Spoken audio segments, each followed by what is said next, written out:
मिस्र के बादशाह के बेटे ने एक आम आदमी के बेटे के साथ अपना घोड़ा दौड़ाया तो उस गरीब के बेटे का घोड़ा जीत गया।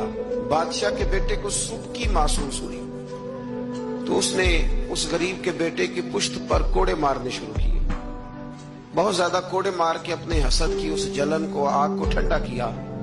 ये गरीब का बेटा रोता हुआ घर आ गया। कुछ लोग कह देते हैं बच्चों को कि बेटा हम नहीं इन जालिमों से मुकाबला कर सकते, बर्दाश्त करो। वो जुल्म को फरोग देते, वो ज्यादती को परवान चढ़ाते।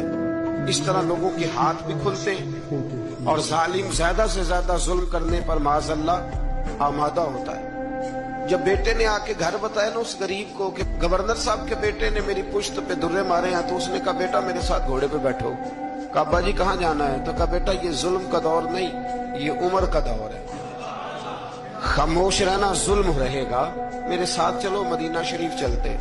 रात का वक्त था, जनाबे उमर सोए हुए थे। उस फरियादी ने दरवाजे पे आके सदा लगाई तो कमाल ही कर दी। उसने कहा उमर बाहर निकलो, ये सोने का वक्त नहीं। जब जुल्म होने लगे दुनिया में तो बादशाह सोया नहीं करते, बाहर आओ। जनाबे फारूक आदम बाहर आए तो उसने कहा उमर हमारी गलती क्या है कि हम गरीब हैं? गलती है कि हम तंगदस्त है, मजबूर है। देखो मेरे बेटे की पुश्त का क्या हाल किया। हजरत उमर ने उसी वक्त बंदे दौड़ाए, फरमाया पकड़ के लाओ गवर्नर को भी और बेटे को भी।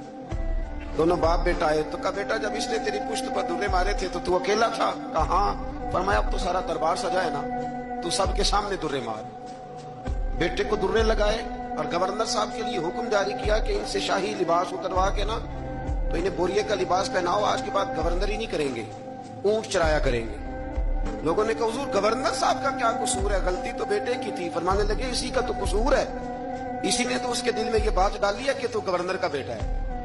किसने उसके दिल में ये बात डाली कि तू गवर्नर का बेटा है? जुल्म को फरोग उन लोगों ने दिया है जो जुल्म सहन